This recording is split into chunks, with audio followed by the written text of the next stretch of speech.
Hey, welcome back to the farm. You see I'm still in the process of doing spring cleaning. I just got done planting some seeds in here.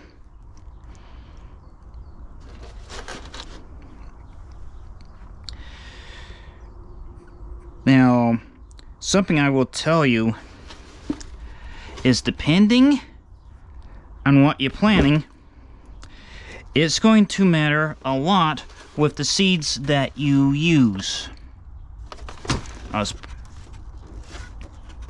Okay? Because the seeds are only going to be as good as what's in the soil. When I say seeds, I'm really talking about the plants. The plants are only going to perform as much as the available nutrients are in the soil. So we're going to be making our own seed starting soil today. As soon as I figure out where I'm going to put all this stuff.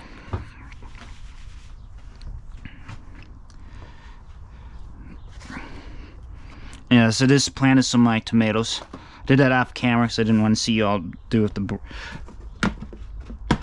the technical stuff.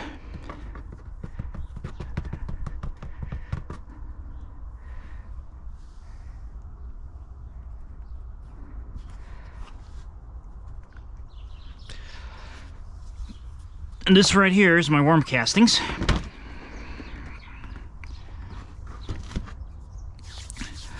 And you can see I just pulled that lid off and how wet it was.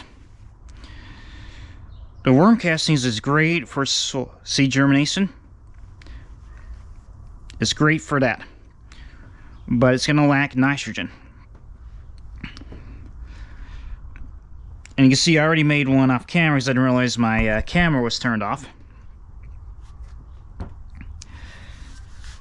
And one way you can tell is the color of the soil. You see how dark this worm castings are? You can also see how lumpy it is. This is what's going to help retain its moisture.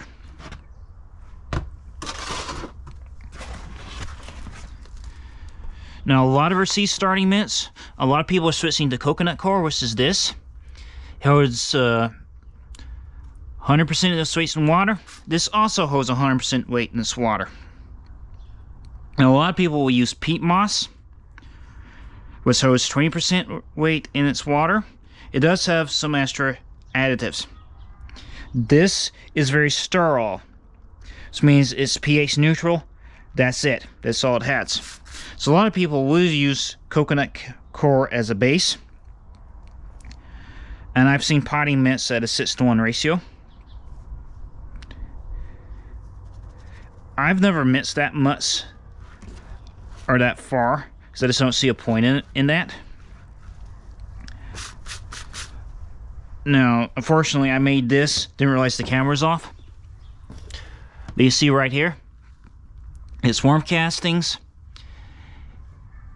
it's coconut coir, it has a little bit of peat moss, it has perlite and verminican. That will help aerate the soil and make the soil more easier for the plants, the roots to get into. In other words, it makes the soil less dense. It also has this bone meal in there because these soils do have nitrogen deficiency problems. So yeah, you can grow plants in this perfectly fine. The plants aren't going to outpace potting if you buy an actual potting soil mix until about week 7, week 6, week 8. But again, why do I want to go buy potting soil when I have means to make my own?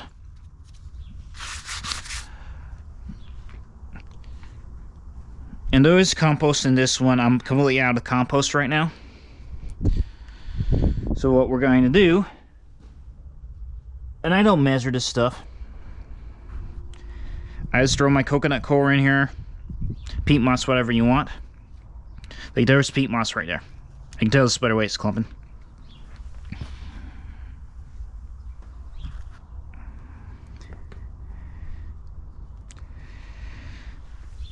And I don't even measure, I just throw handfuls in.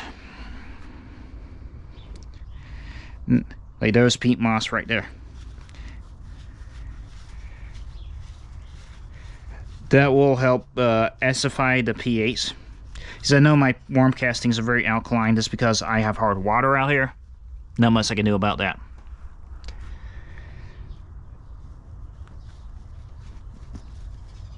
Easiest effective way to mix this is with buckets. This is what I'm showing you right now.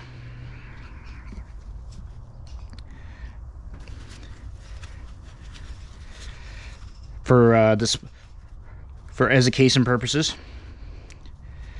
Reason why I say buckets, the buckets, you're using gravity to even out the load a lot better.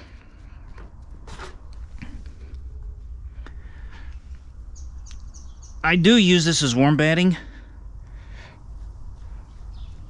so I don't like using a lot of coconut coir too much. Again, I'm just showing you for display purposes. Okay, now this is what I would normally use for my seed starting mix anyway. See, at this point I would be done. Now if I want to add my additives,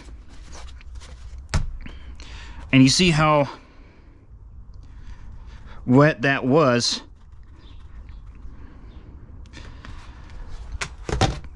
and what I would do is I would add my perlite and vermilion, and I would add about 2 to 3 cups without making a mess.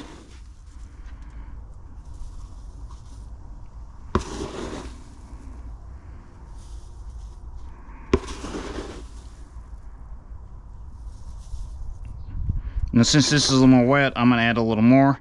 It also allows me to tailor the mix to what I have going on.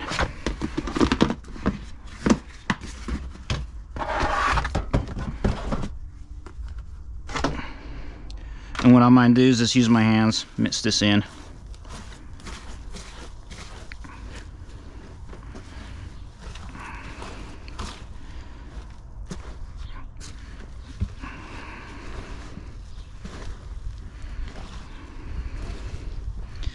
You don't have to go to the steps that I do. I just like adding this stuff in because it makes my life easier when I'm getting ready. When spring's here, I have the plants already off to go. The plants are off to a very good start. Makes my life a lot more easier. Okay, now, at this point, majority of people will say, okay, I'm done. That's perfectly fine. I will actually add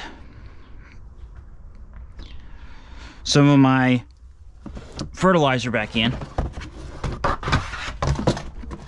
because I know this is nitrogen deficient. There's not enough nitrogen for the plants. Nitrogen is the #1 nutrient for plant growth. So what I'm going to do is just add 2 cups. This may be a bit much.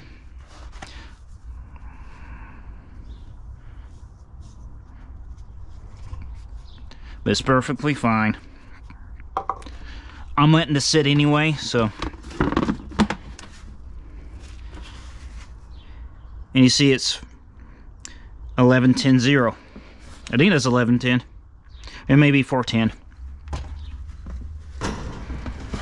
If you don't want to use fish meal, you can use feather meal. That's where is it? Right here. Which is 12. And all that is this ground up chicken feathers.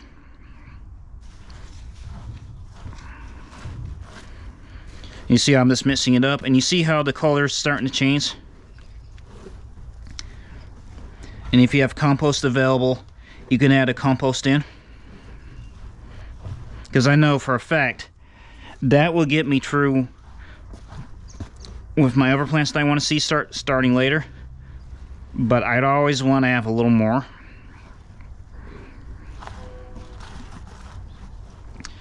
And if I had compost available, I would add the compost.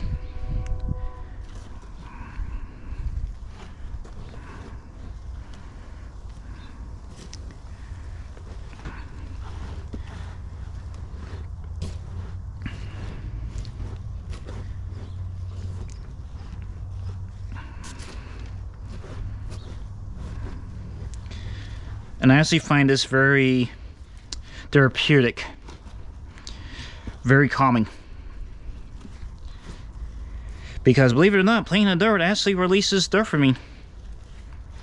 The feel-good hormone, as I call it. Okay.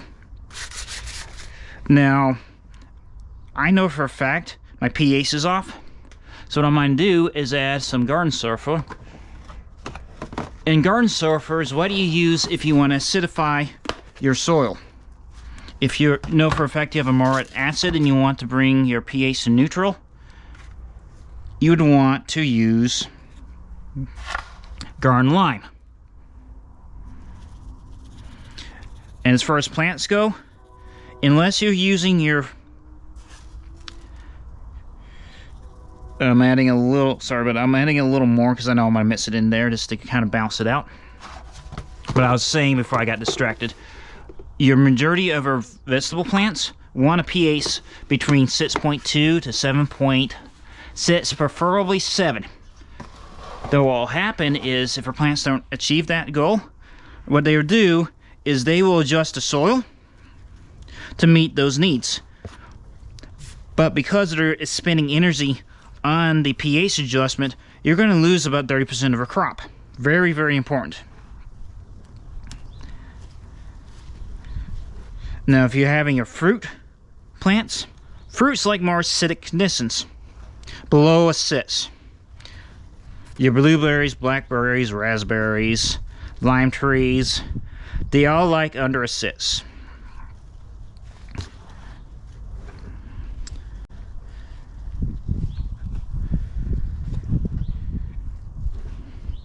Now, the only downside of this is this soil is going to hold on a lot of its moisture.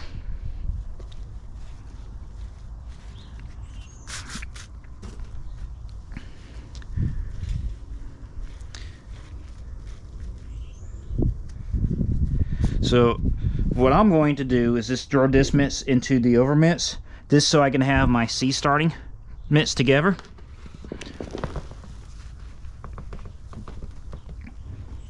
And this is more than enough for me to get through the season. You see how it's just sticking? That's how I know water is going to be an issue.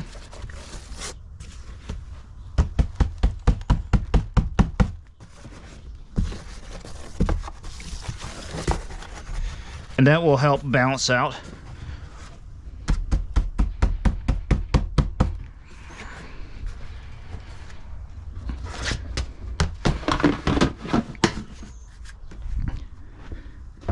And what I'm going to do is just mix this all together,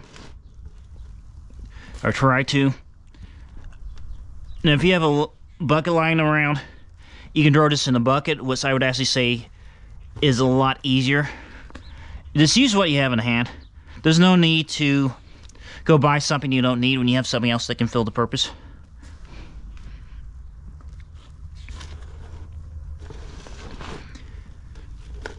And yes, there will be a bit of smell because I used organic fertilizer. You don't have that with synthetic. Organic fertilizers are smaller, and I'll talk about that in another video. But you see how I just made my own seed starting soil. And you could use this as spotting soil this as well. You just had to add, I would actually add some mulch. In this case, this is mulch I made with my own sticks here. You see, I still got more to go. I still have a buzz ball that I have to just figure out what I'm going to do with.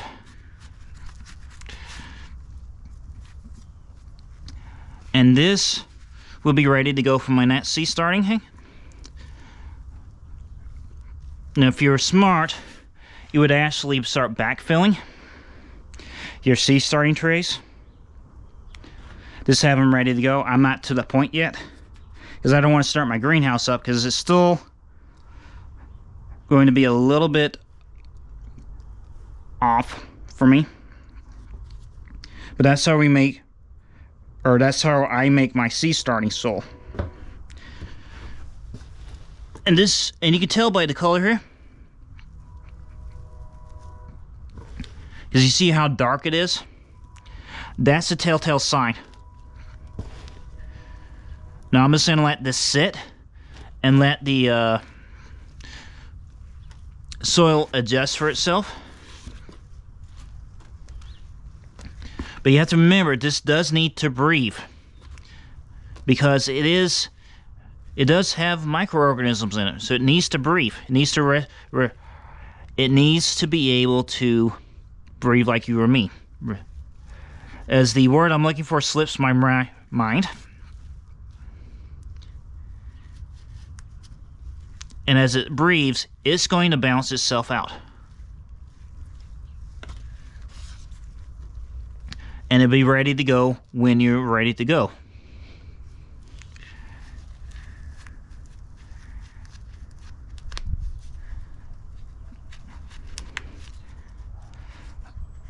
And if you want to add another step, you can add shredded bark to this. This depends on what you want to do and what's your end game. There's no right or wrong to this. The plants are pretty forgiving. They'll take care of themselves. Is this going to take longer? And a lot of times what I do with this is this, offset it like a little bit, and there we go. And that's how you make, or that's how I make my potting soil. And I added a lot more stuff. And since I'm on the topic, a tip I would recommend is, instead of this having bags and you're trying to search for bags, if you can get them in containers and label them, it makes life so much easier. And since we're on the topic, if you're noticing your compost pile is growing slower, you can always add a heavy nitrogen-based fertilizer in. If you're wanting to go organic, you have feather meal, bone meal, urea, which is the highest nitrogen you can get. It's 34. That will actually speed up the compost.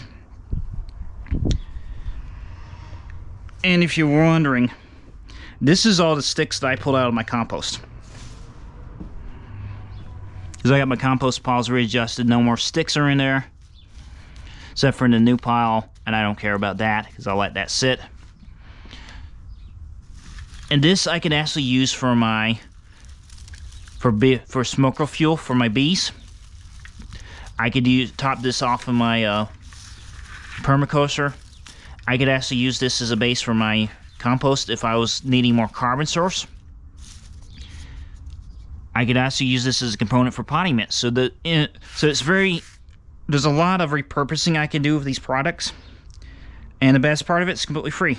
You see, I still got more to crush or shred. So don't be afraid to use whatever you have. Doesn't matter. End of the day, it's not going to make that big of a deal. And don't worry if you mess up the soil. The soil will take care of itself. You may have a decrease in their compost.